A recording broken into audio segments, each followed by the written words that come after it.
and then VYE. Okay. Okay. Yeah. We're just talking about sales, or actually how do we arrive at a value for a property?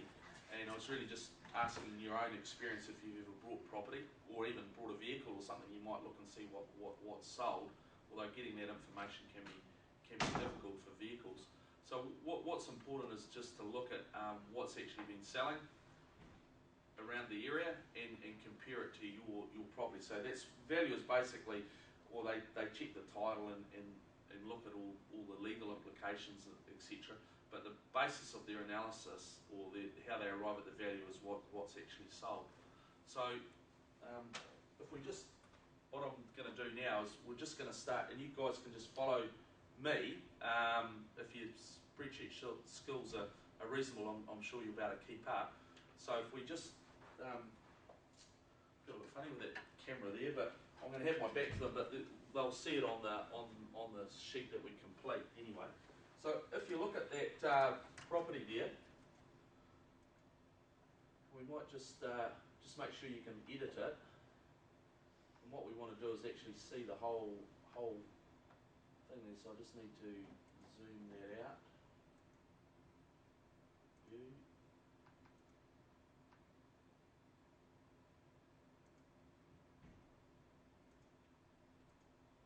Can you still see that all right up there?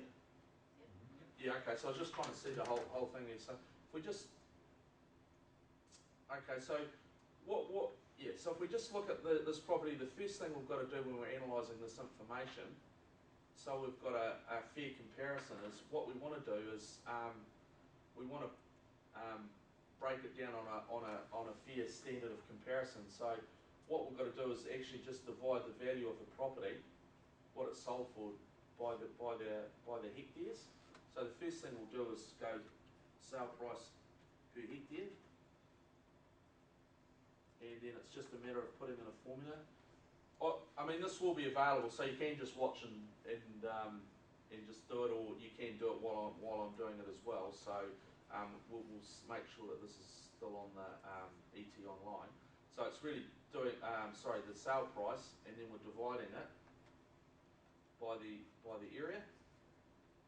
Okay, and then we'll just format that to dollars there, and then we'll just copy that formula down there. So we're starting to get a bit of a range there on sale price per hectare. Does that understand that? Mm-hmm. Yep. Okay. Now the other way that you can look at properties is obviously to go off their what I've called that valuation, but what we'll call that is rateable value. So every property has it used to be called a government valuation, now it's called a rateable value. So every property in Hawke, throughout New Zealand, has a value on it, and it has what we call so it's called rateable value, and normally it's quotable value. It used to be the value of, that's that old pen, isn't it? Perhaps bin that over there. QV, quotable value, are contracted by all the councils to every 3 years go around and value the properties. So they can't actually physically go onto every property and value it, and don't know the uniqueness. You know, they don't go inside the houses. So what they do is they look at sales like this here that have actually happened, and they basically look at the trend and say, oh well, they're actually values of it from 3 years ago have moved 5 or 10%. So they sort of use an index system. So you don't need to know how that works, but all councils have all properties have a rateable value, and what they have is a CV, which is the capital value, so that's the total value, and they have a LV, which is the land, and it's land without improvements, and then they have the VI, value of improvements, so that's the house, so that's the improvements. In proper valuation theory, the land without improvements is actually is actually the bare land, So it's not fencing or water supply or anything like that. So if the capital value is $1 million and the land value is 600,000, obviously the value of improvements are 400,000. So if you were looking at that, that probably would include a house and some buildings and maybe some the actual physical, what do you call the posts and what do you call the vineyard infrastructure there. So that includes all that there. So what you can actually look at, and what's important to look at, is another way of analysing if you're paying above or below the market, is to look at what the quotable value or what the rateable value is. So you can see here that rateable value was 1.3 and it sold for 99 or just under the $1 million. So another good little ratio to check out is the percentage to RV. So did it sell above or below the RV? So again, another little simple formula. Sale price to rateable value. Make that a percentage.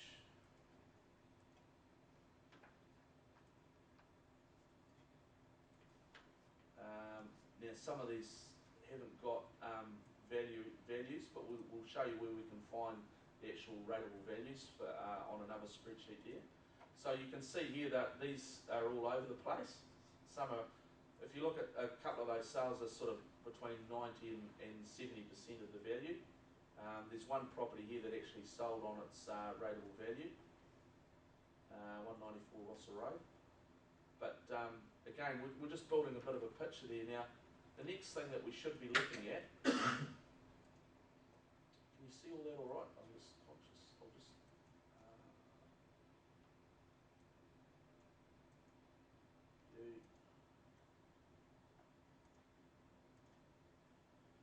cool, right.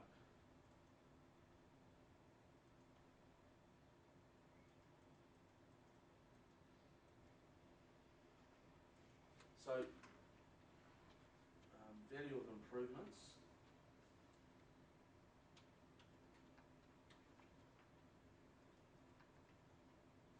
I'll just put improvements.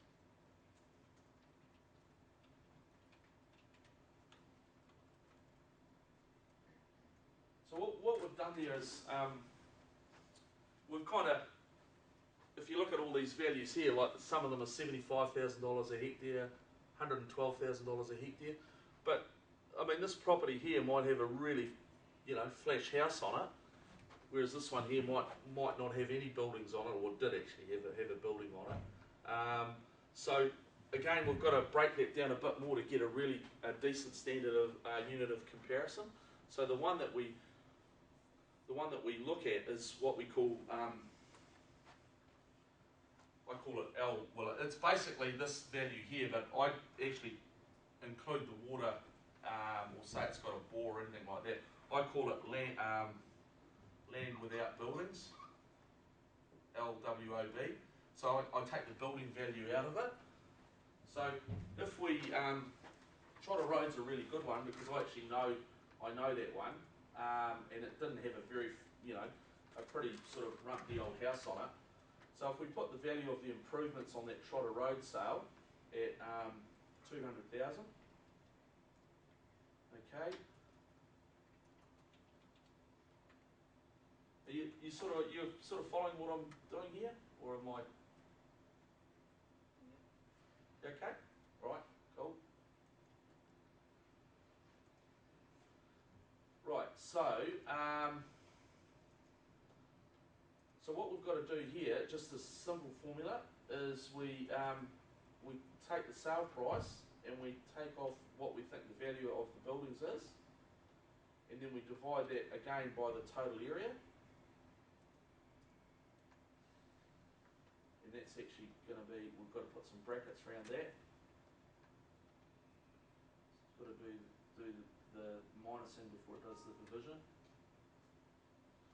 Okay, so that's land without buildings on a per hectare basis.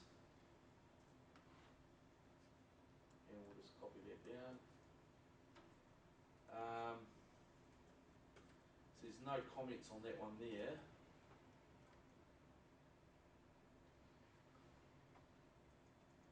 Right. So I'm just going to make a few little assumptions here, which assumptions can be fairly dangerous in this work, but just from a teaching point of view, we'll just make it easy. But we can go in there and refine it later. But if we said that the State Highway 50 had how many hectares was that? That was that seems a bit high there for the building, so we'll put 300,000 there.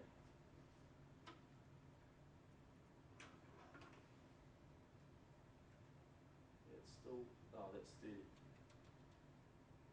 Yep. And if I look at that one there, that 50,000 a hectare, that Farndon Road, I would say that's probably bare land, just looking at the value of it. Irongate Road is probably the same.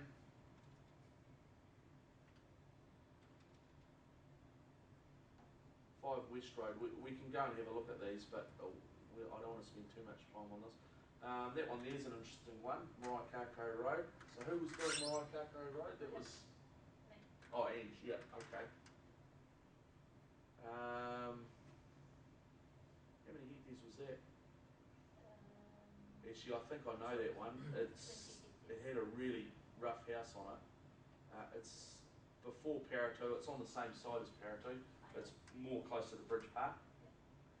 So we'll just put 200,000 on that too. And so the agreement date, Paul, is the actual official sale date. Yes, that's right. Yeah, so that's when it became unconditional. So it might not have set. So when you buy property, you have a contract, a sale and purchase agreement, and you might agree to buy it now at a certain value, but you don't take it over until till the end of the season, or that's what you negotiate. So it's not the actual possession date; it's actually when you agree to make that deal. There's another date that you probably look at is unconditional date, but agreement date is when a willing buyer and a willing seller agreed on a price, and that's the value of it then. What can happen, and that's very important to know that date, because something could happen in the market between when you've agreed on a price and when you take it over. Like there could be for kiwifruit's sake, before the PSA outbreak, somebody might have bought a vineyard and agreed on a negotiated it now for settlement in May next year, say, and they agreed to pay $150,000 a hectare for this kiwifruit block.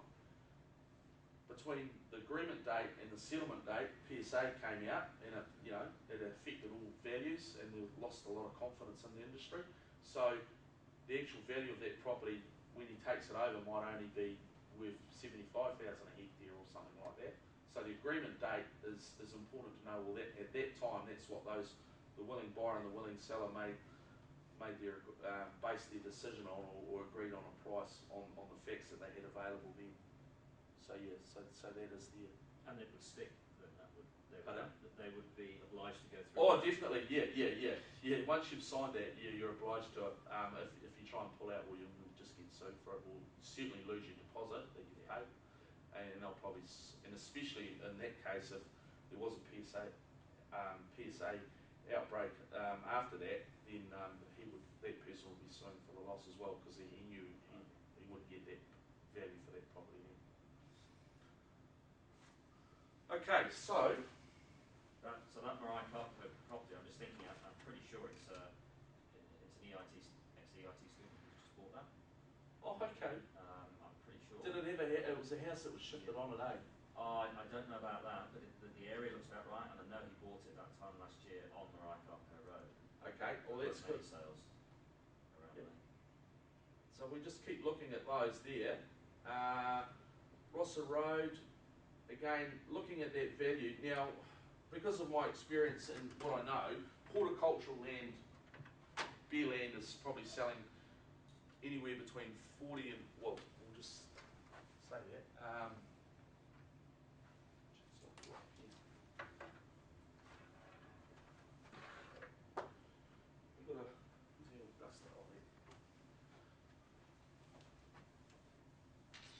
just going to give you some real ranges here. And that's why I'm sort of assuming what the value of the properties are, or the value of the improvements are. But cropping land on the Herotama Plains is probably selling for 35,000 to 50,000 a hectare. Okay. Pit fruit, and this is again excluding if it's got this is the land value plus it, or as I said, this is the land without buildings. So it excludes, so we're not looking at if it's got a really flash house on it or a real old dump. We're just looking at the land value and what improvements there. Pit fruit, it's probably anywhere between 60 and 70,000. And vineyard, depending where it was. So that trotter sale, that top one there, that went for 60,000 a hectare. Well, the buyer had no intention of carrying on. He pulled out all the vines and structures, etc., and he's planted it in apples. But in the Tara Triangle, or around there, or on the Gimlet Gravels, I mean, what were they in the peak? Were going for what, over 200,000 a hectare? Does that sound about right? Yep. And there's still a premium there, but again, we haven't got too many of those. Well, we've got the triangle there, there, but we haven't got too many comparable. Well, the only other one would be Tiawa, I suppose, but I difficult to, how would you extract the land of that? Would it actually break that down? No, well, no, you'd have to put a value on the restaurant and stuff like that, all the buildings there. Yeah, I was just trying to get an idea, but vineyard land, or with vineyards on it, anywhere between 90,000 to 150, depending on the area and where it is, etc.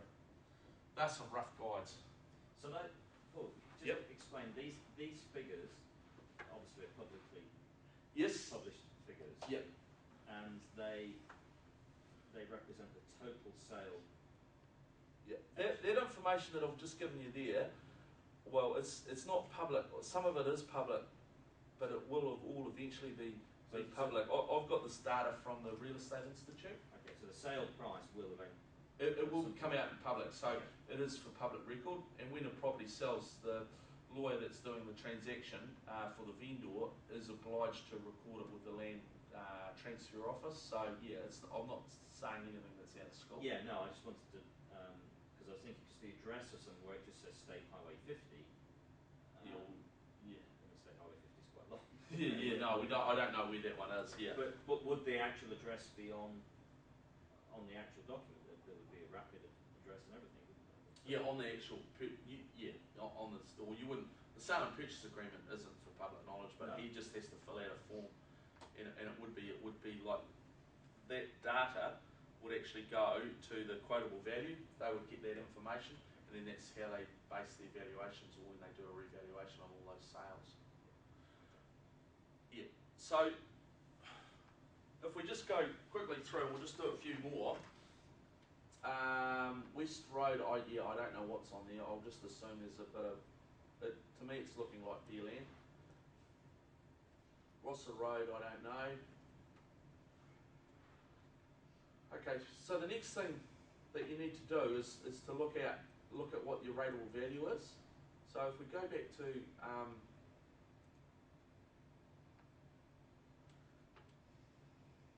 what I've done here is websites. So on here, I've downloaded a couple of websites for you.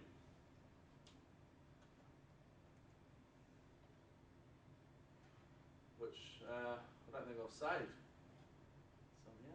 Is that still coming up? No, okay. So you guys, if you go, sorry about this, we'll just go Google.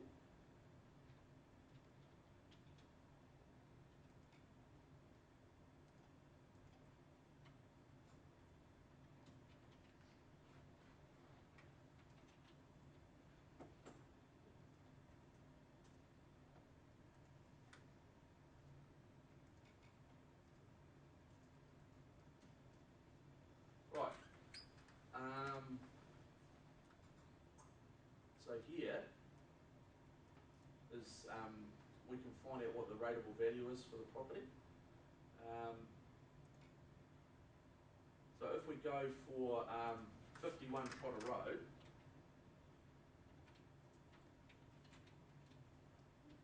so this information, you know, yeah. So just take a note of what that website address is, hastings.dc.gov.nz, and then /property, and that'll get you into there. So if we search for that property there,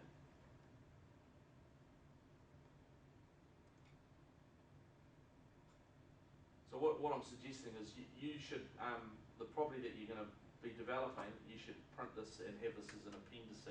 You could print this all out, so it'll tell you, so that's its legal description, okay, that's its address, but that's its legal description, that's its area, and that's just the unique property number for the council. But here, you can see here, it's given us what the capital value is, 1.3, improvement value, so that includes the house and all the structures, and that's its land value. So that's just bare land without any water or bore or anything like that on it. It's just the land there, okay? So for each of your properties, I would suggest that you go in and find your property, find the address and print that out so you've got it. And you'll also see what the rates are. Well, that's for the regional council actually. So that's going to help you with your budget because you're going to have to know what the rates are. And then that'll tell you, oh, there's the current annual rates for that property there.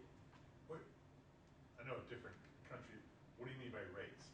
Okay, yeah, sorry, rates. Yeah, what do you call them in America? So that's utilities. The utilities, yeah. So that's utilities. Utilities. Power, yeah. water, sewage? No, that's just sewage, your roading, your contribution to the roads and all that. Your power is obviously, yeah, you have a power bill, but yeah, it's okay. yeah. So it's the roading, etc. So things that are taxable for us have to do with the property itself. Yes. Because in actual fact, if you think about a rural property, probably wouldn't have sewage. No. Or unlikely to. No. And water is probably going to be a borehole as well. So it actually... It's just its contribution for the roading and everything else around it. Yeah. And the regional council will be for river protection. Like if it's found as a major river, they'd have to pay reasonable more amount of rates. Okay. And the reason that we have those rateable values that are done every 3 years, that's what the councils base their rates off, of a certain value on that. So if land values go up, then your rates will go up, or more than likely go up as well. Okay, so that's how they work out to be fair and equitable. How they rate people is based on their rateable value. As I said, it used to be called government value, government valuation. It's now just called rateable value. Is that price fixed into your mortgage, or you have to pay it on a separate side? That's nothing to do with your mortgage. No. So you don't combine it like. No, don't combine it with that. But what you want to know is what your rates are for your property. So that's the first thing you're gonna. Okay. One of the things you're gonna have to do for your budget, which we're gonna come to shortly. So that's to get that. But also, just while we're here.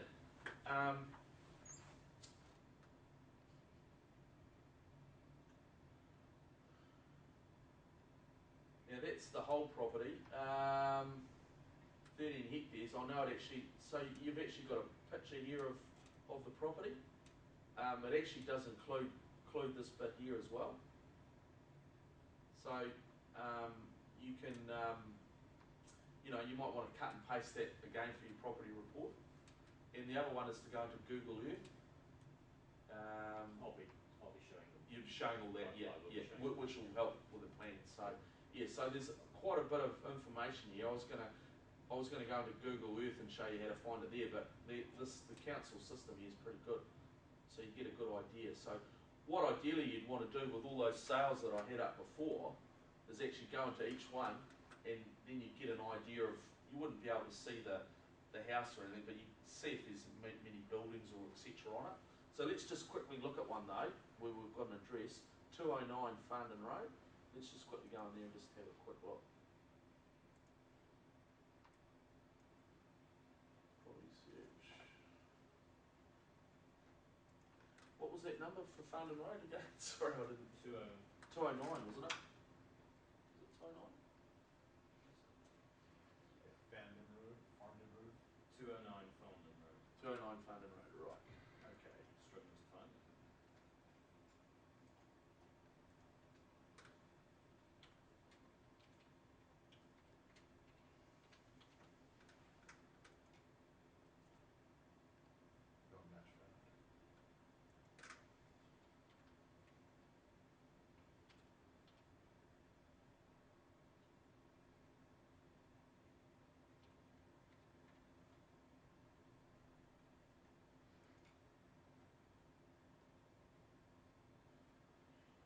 Oh, that's not a good one. Let's just try another one. 194 Rosser Road.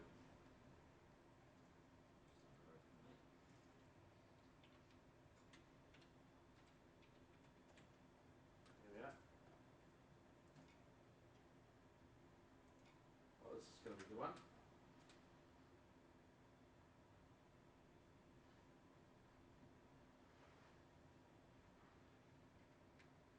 Okay, so that actually does. Looks like it has got a bit. I don't know how quite we can assume on that, but it does actually look like it has a house and stuff on it. So if we go back to that analysis, do we know where Rosser Road is? It's sort of near where the prison is. It's between Rycock and Owen. It's south of Rycock. Yeah.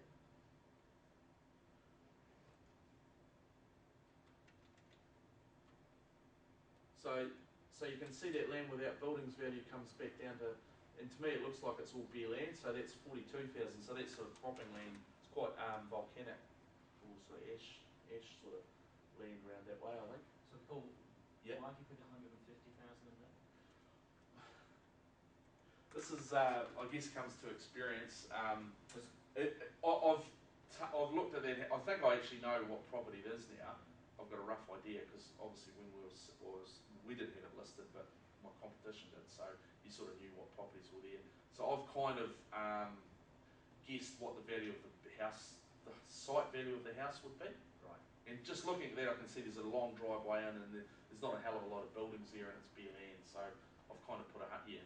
So that's obviously the improvement value they've got here includes house and infrastructure. Yeah, and infrastructure. Yes, it does. Okay, yeah. so that's why they've got 200. Yeah. Got 100. Yeah, and that's what I'm trying to come back to is land without buildings, because the land you're going to buy, even if you take the vines out, they're still going to have a bore or water system and stuff like that in there as well. So yeah, it's yeah. So coming back to it, when we value a property or to work out the value,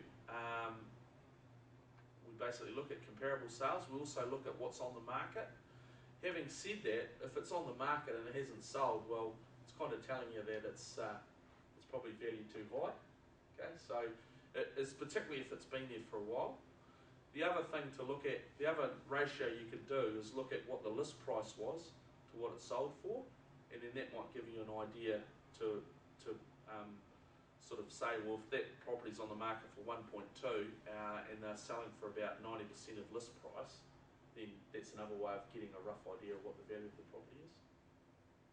So just to be clear, Paul, what these guys have got to try and do is basically look at that site and see if it's got a big fancy house on it or a big fancy winery, you've got to basically remove that. Remove that away. Yep, exactly, John. Yep. So what you're doing in that column there is basically saying, well, I know it's got a pretty ropey house on it. It's only worth 150,000, 200,000. Yeah. We'll put that in. And even if it's got a really, really flash house, there's only a certain value that it is too, because it's then deemed to be overcapitalised. So, yeah, I mean, in valuation, or working for the bank, a really good house would probably value at 300,000, 400,000. Or what you look at is say, well, what would that house and a little bit of curtilage, or curtilage is land, the gardens and stuff like that, what would that sell for if it's fairly? Because that's the other beauty of Hawke's Bay here, is that you're close to all the towns, and especially if you're over the Havelock side, it has a bit of extra value there compared to if it's by the prison or somewhere like that, location factor. But you look at it and say, well, what would that house sell for roughly in town, and that sort of gives you an idea what the building value is. So that's going to be the tricky thing for you guys if you're choosing a Black Paratuba, where you've got to somehow come up with the value of that established winery buildings and everything, remove that from the value of the land. Yeah. It says on the website though, so I just checked the Craigie one, and it says what the capital. Yeah, I've got it as well. What Yeah. the capital investment Proven is. capital Mine value. only value is 3 mil, and you So get more it value tells so you later. On which website, sorry? On that same one. Oh, so you've all been into your properties and Yeah. Adelaide? Yeah. Good on you. That's 2 good. million That's what we capital want. My annual rates are $11 million. No, 11 million. Yeah. That doesn't sound right. Rates. Yeah. Bullshit. Bull dust. You say bullshit. No, Bullshit. 11,000. Oh shit, sorry. Okay. Oh. Yeah. So, So I can swear a bit. So sometimes what I say this is the AFA method evaluation. AFA, which is it's a bit of a guess, okay? But it's if you're consistent with the way you guess, then it all sort of comes out in the wash anyway. Okay, so John, do you think we've got that covered?